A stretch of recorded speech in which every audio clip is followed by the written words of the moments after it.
हाल ही में जब सुशांत सिंह राजपूत की फिल्म छिछोरे रिलीज हुई थी तो उस फिल्म में वे सुसाइडल थॉट से किस तरह डील करा जाए ये मैसेज देते हुए दिखाई दे रहे थे। लेकिन आज 34 वर्षीय सुशांत सिंह राजपूत ने खुद जिंदगी के आगे अपने घुटने टेक दिए। कुछ हफ्तों पहले आई इरफान खान और ऋषि कपूर की मृत्यु की खबर से हमारा देश उभर ही रहा था कि 2020 में एक और दुखी करने वाली खबर आ गई। 14 जून 2020 को सुशांत सिंह राजपूत ने अपने घर में फांसी लगाकर आत्महत्या कर ली और अब वो हम सबके बीच नहीं रहे। सुशांत के जीवन से हम बहुत कुछ सीख सकते हैं क्योंकि उन्होंने अपने जीवन में बहुत संघर्ष कर इस मुकाम को हासिल किया था। जीत की खातिर बस जुनून चाहिए, जिसमें उबाल हो ऐसा खून चाहिए। ये आसमां भी आएगा जमीन पर, बस इरादों में जीत की गूंज चाहिए। इसी तरह की गूंज हमने सुशांत के इरादों में भी देखी और इसी वजह से आज उनका नाम हर कोई जानता है।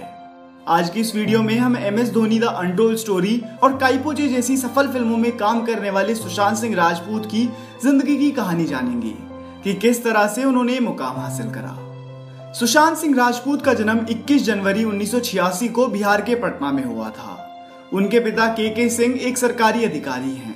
सुशांत की 4 बहनें भी हैं, जिनमें से एक नीतू सिंह नेशनल लेवल की क्रिकेट प्लेयर हैं। सुशांत ने बहुत छोटी उम्र में ही, जब वह केवल 12वीं क्लास में थे, अपनी मां को खो दिया था और इसी हादसे के बाद वह पटना छोड़कर दिल्ली आ गए थे। सुशांत की शुरुआती पढ़ाई Saint Karen's high school Patna से हुई थी। उन्होंने 11th क्लास में नेशनल ओलंपियाड में फिजिक्स के एग्जाम में गोल्ड मेडल भी जीता था और आगे की पढ़ाई उन्होंने दिल्ली के कुलची हंसराज मॉडल स्कूल से करी। उसके बाद इंजीनियरिंग कॉलेज में एडमिशन लेने के लिए उन्होंने JEE की तैयारी करी और JEE मेंस के एग्जाम में बहुत अच्छी रैंक स्कोर करी। इसके बाद उन्होंने दिल्ली टेक्निकल यूनिवर्सिटी से मैकेनिकल इंजीनियरिंग की पढ़ाई करनी शुरू करी, लेकिन एक्टिंग और थिएटर में बढ़ते इंटरेस्ट की वजह से उन्होंने अपनी इंजीनियरिंग पूरी नहीं की। इसके बावजूद भी सुशांत पढ़ाई में काफी अव्वल थे। इस वजह से वे कई एग्जाम्स में बिना पढ़े ही पास हो जाते थे।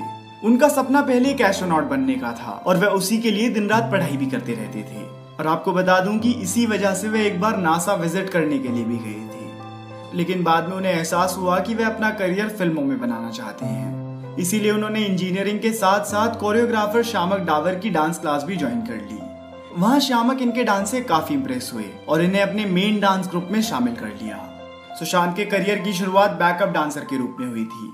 दोस्तों, आपने अवार्ड शोज में जो स्टेज परफॉर्मेंसेज होती हैं, उनमें आपने देखा होगा कि एक्टर्स के पीछे एक पूरा डांस ग्रुप परफॉर्म कर रहा होता है। तो सुशांत भी अपनी इंजीनियरिंग के पहले 2 सालों में इन्हीं डांस ग्रुप्स में डांस किया करते थे। 3rd ईयर की पढ़ाई पूरी करने के बाद सुशांत ने अपनी इंजीनियरिंग छोड़ दी। सुशांत को 2006 में हुए कॉमनवेल्थ गेम्स के एक स्टेज शो में ऐश्वर्या राय के साथ परफॉर्म करने का भी मौका मिला था और उन्होंने फिल्म फेयर अवार्ड्स में भी कई बार डांस किया हुआ है। सुशांत को स्टार्टिंग में एक्टिंग करने की इंस्पिरेशन शाहरुख खान से मिली। मुंबई आने के बाद उन्होंने एक डांस ग्रुप के साथ भी परफॉर्म करा, जिसको फेमस कोरियोग्राफर आयशे लोबो ने ट्रेन किया था। इसके बाद उन्होंने यहाँ एक थिएटर ज्वाइन करा और वहां बहुत काम करा और शायद यही कारण रहा कि वे एक हार्ड वर्किंग एक्टर बनने में सफल रह सके। उन्होंने फेमस एक्शन डायरेक्टर एलन अमीन से मार्शल आर्ट्स की ट्रेनिंग लेनी भी शुरू कर दी। यहीं पर उन्हें सबसे पहले बालाजी टेलीफिल्म्स की कास्टिंग टीम ने नोटिस करा, जिसके बाद उनके करियर की शुरुआत किस देश में है मेरे दिल टीवी शो से हुई, जिसमें उन्होंने प्रीत जुनेजा का किरदार निभाया था। लेकिन उस शो में उनका रोल जल्दी ही खत्म हो गया। हाँ, लेकिन इसमें भी सुशांत ने पूरी कोशिश की कि लोगों तक अपनी पहचान पहुंचा सकें। लेकिन इसके बाद जी टीवी का शो पवित्र रिश्ता उनके लिए लाइफ चेंजिंग साबित हुआ और इस शो के जरिए उन्होंने व्यूअर्स के दिल में अपनी जगह बना ली और घर घर की पसंद बन गए। सुशांत ने रियलिटी शो जैसे जरा नच के दिखा 2 और झलक दिखला जा 4 में भी हिस्सा लिया। इन्हें टीवी शो पवित्र रिश्ता के लिए बेस्ट एक्टर का अवार्ड भी मिला और कुछ समय बाद ही सुशांत ये शो भी बीच में छोड़कर आउट ऑफ इंडिया थिएटर सीखने जा रहे थे। लेकिन उससे पहले उन्होंने अभिषेक कपूर की फिल्म काइपोचे का ऑडिशन दिया, जिसके बाद इन्हें फिल्म में मेन रोल के लिए सिलेक्ट करा गया। फिल्म काइपोचे चेतन भगत की novel the 3 mistakes of my life पर बेस्ड थी। इस फिल्म ने भी थिएटर में खूब नाम कमाया और अपनी पहली ही फिल्म से सबकी नजरों में अपनी जगह बनाने वाले सुशांत का जीवन इतना आसान नहीं रहा था। माँ बाप की इच्छा के बिना उन्होंने फिल्मों को अपना करियर चुना और आज इंडस्ट्री में अपना एक अलग ही मुकाम बना लिया है। काइपोचे के लिए उन्हें बेस्ट मेल डेब्यू के अवार्ड के लिए नॉमिनेट भी करा गया। सुशांत को उनकी पहली फिल्म के बाद जब शुद्ध देसी रोमांस मिली तो उनके बड़े स्टार ना होने की वजह से उनके साथ कोई भी एक्ट्रेस काम नहीं करना चाहती थी और यही वजह थी कि उनकी इस फिल्म में काफी टाइम बाद परिणीति को लिया गया।